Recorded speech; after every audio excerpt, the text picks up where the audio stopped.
आज हम लोग ट्रायंगल चैप्टर का ट्रायंगल्स का शुरुआत करते हैं। कुछ इम्पोर्टेंट चीज़ है इसमें। ट्रायंगल्स क्या है? ट्रायंगल ये फिगर है, पॉलीगॉन का एक टाइप है जिसमें 3 लाइन सेगमेंट से बाउंडेड होता है। एक closed figure bounded by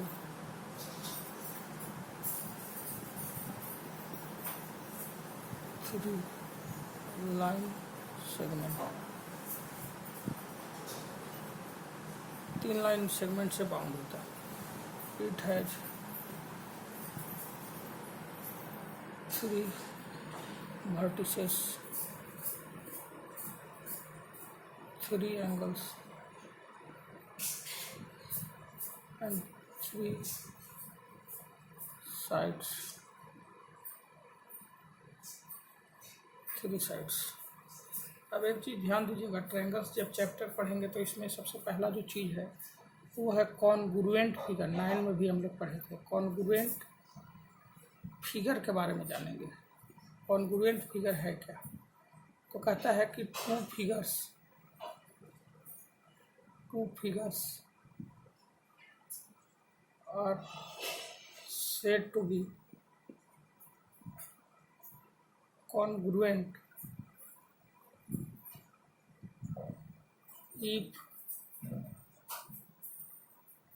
they have same shape,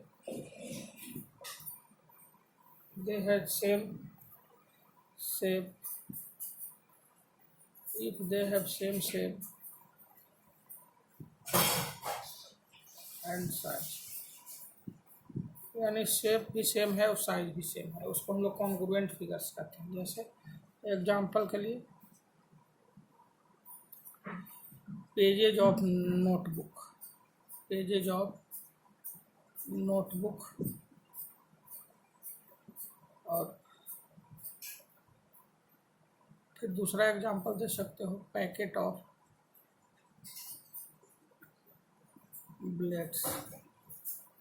blades का पैकेट भी हो सकता है। इस प्रकार से बहुत सारा दैनिक जीवन में एग्जांपल हम लेता है जो घर में भी यूज होता है। जैसे बहुत सारा कॉइन है, 5 रुपया वाला सिक्का है, उसको एक के ऊपर एक रख देंगे तो सब कॉन्ग्रुएंट हो जाता है।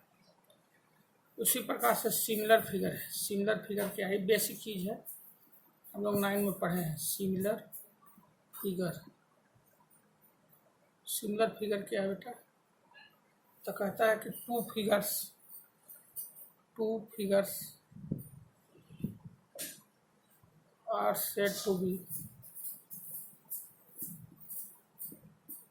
similar if they have only shape is equal। इसमें केवल शेप इक्वल होता है बेटा, साइज से कोई मतलब नहीं। जैसे एग्जांपल के लिए एक बड़ा सर्कल ले लिए और एक छोटा सर्कल, दोनों सिमिलर हो सकता है, बड़ा और छोटा। एक बड़ा ट्रायंगल ले लिए, एक छोटा ट्रायंगल, दोनों सिमिलर हो सकता है लेकिन कॉन्ग्रुएंट नहीं होगा। यानी कॉन्ग्रुएंट होने के लिए शेप और साइज दोनों इक्वल होना चाहिए, लेकिन सिमिलर होने के लिए केवल शेप इक्वल होना चाहिए, साइज से कोई मतलब नहीं है। यानी हम नोट में कह सकते हैं सिमिलर फिगर या congruent figure can't be similar. Note लिख सकते हैं इसका, congruent figure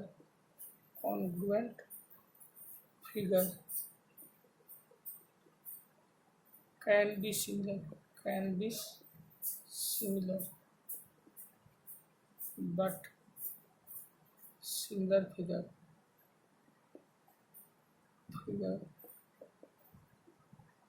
can't be congruent।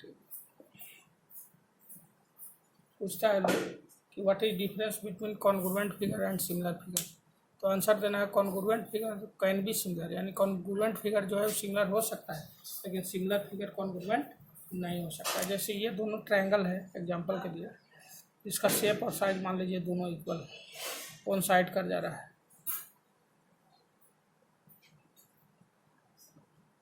ये दोनों ट्रायंगल जो है, ये दोनों ट्रायंगल जो है मान लीजिए कॉन्ग्रुएंट है तो ये सिमिलर हो सकता है, लेकिन ये दोनों ट्रायंगल ये सिमिलर है लेकिन कॉन्ग्रुएंट नहीं हो सकता है। सिमिलर तो हो सकता है लेकिन कॉन्ग्रुएंट नहीं, क्योंकि इसका शेप और साइज दोनों इक्वल नहीं है, केवल शेप इक्वल, तो इसमें शेप और साइज दोनों इक्वल है, इसलिए ये कॉन्ग्रुएंट और सिमिलर दोनों हो सकता है लेकिन ये केवल सिमिलर हो सकता है। इस प्रकार से हम लोग दोनों में डिफरेंसेस भी देख लिए। अब आइए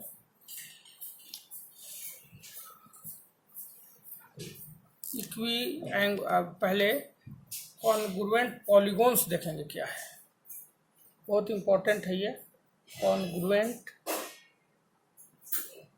पॉलीगॉन्स। कॉन्ग्रुएंट पॉलीगॉन्स क्या है, कहता है कि two polygons are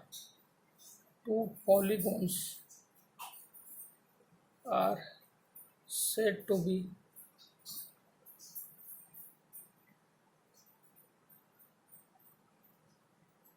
congruent polygons नहीं, सिमिलर पॉलीगॉन्स। कॉन्ग्रुएंट में तो शेप और साइज दोनों इक्वल हो जाएगा तो कॉन्ग्रुएंट हो ही जाएगा, लेकिन हमको सिमिलर फिगर चाहिए। क्या चाहिए? सिमिलर फिगर चाहिए। तो सिमिलर फिगर के लिए क्या करेंगे? सिमिलर कॉन्ग्रुएंट पॉलीगॉन्स नहीं, similar polygons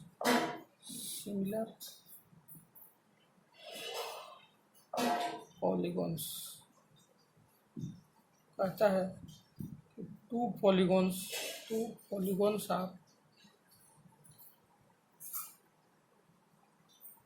said to be similar if their corresponding angles are equal,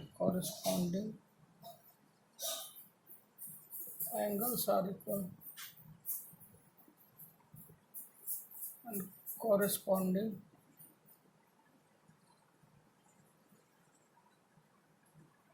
sides are proportional।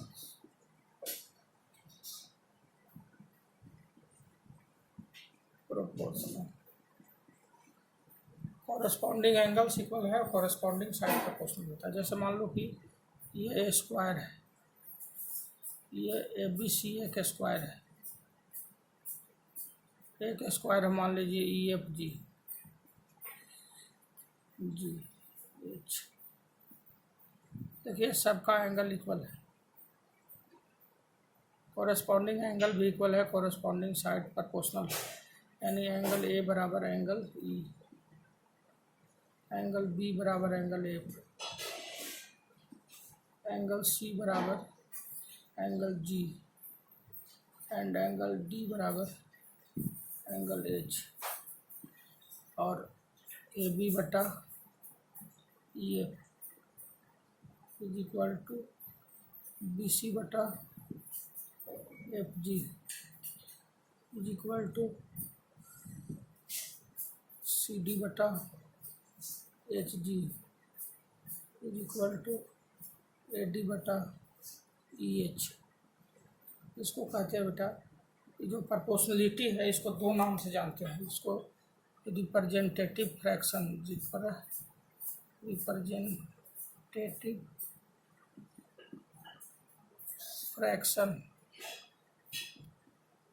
और स्केल फैक्टर के नाम से जाना जाता है। स्केल फैक्टर के नाम से जाना जाता है। इसी को कहते हैं, जो प्रोपोर्शनलिटी जो हुआ इसी को हम लोग दो नाम से जानते हैं, रिप्रेजेंटेटिव फ्रैक्शन या स्केल फैक्टर के नाम से जाना जाता है। सिमिलर पॉलीगॉन्स में क्या होता है? कॉरेस्पॉन्डिंग एंगल्स इक्वल होता है और कॉरेस्पॉन्डिंग साइड प्रोपोर्शनल होता है। इसी को हम लोग रिप्रेजेंटेटिव फ्रैक्शन या स्केल फैक्टर के नाम से जानते हैं। अब है equiangular triangles. Equiangular triangles क्या है? इक्वी एंगुलर ट्रायंगल्स कहता है कि two triangles are said to be equiangular if their corresponding angles are equal. Corresponding angles are equal. केवल कॉरेस्पॉन्डिंग एंगल इक्वल हो जाएगा तो दोनों इक्विएंगुलर ट्रायंगल्स हो जाएगा। अब है सिमिलर ट्रायंगल्स। सिमिलर ट्रायंगल्स कहता है कि two triangles are said to be similar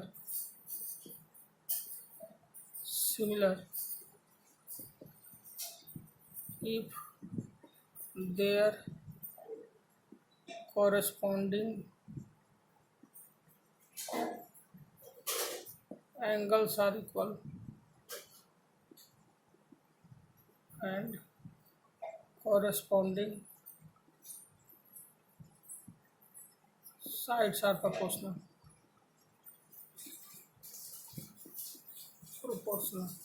किसी भी दो ट्रायंगल को सिमिलर होने के लिए बेटा कॉरेस्पॉन्डिंग एंगल का इक्वल होना जरूरी है और कॉरेस्पॉन्डिंग साइड का प्रोपोर्शनल होना। यानी कॉरेस्पॉन्डिंग एंगल इक्वल है तो कॉरेस्पॉन्डिंग साइड्स प्रोपोर्शनल हो जाएगा और कॉरेस्पॉन्डिंग साइड प्रोपोर्शनल दिया हुआ है तो कॉरेस्पॉन्डिंग एंगल को इक्वल दिखा देंगे। वो आगे हम लोग सिमिलरिटी में पढ़ेंगे। तो सिमिलर ट्रायंगल्स इक्विएंगुलर ट्रायंगल्स के बारे में भी हम लोग जानकारी प्राप्त कर लिए कि इक्विएंगुलर में अगर तीनों एंगल कॉरेस्पॉन्डिंग तीनों एंगल इक्वल है दूसरे ट्रायंगल के तो इक्विएंगुलर ट्रायंगल्स कहा जाता है। यानी इक्विएंगुलर ट्रायंगल्स में कॉरेस्पॉन्डिंग एंगल सेम होता है और सिमिलर ट्रायंगल्स में क्या होता है कि कॉरेस्पॉन्डिंग एंगल इक्वल होता है और कॉरेस्पॉन्डिंग साइड भी प्रोपोर्शनल होता है। तो सिमिलर ट्रायंगल्स भी हम लोग जान गए। अब हम लोग प्रोपोर्शनलिटी के आधार पर बीपीटी एक थ्योरम है उसको हम लोग देखेंगे। BPT basic proportionality theorem. उसमें साइड्स क्या हो जाता है प्रोपोर्शनल होता है। साइड्स प्रोपोर्शनल होता है कब? जब थर्ड साइड के पैरेलल कोई लाइन खींची जाती है। तो अब आज हम लोग बीपीटी को देख लेंगे। आज एक कम से कम थ्योरम बीपीटी को देख लेंगे। बीपीटी बहुत ही आसान थ्योरम है, देखिएगा। इसी के अंतर्गत है BPT basic proportionality theorem. BPT इसको हम लोग थेल्स थ्योरम का भी नाम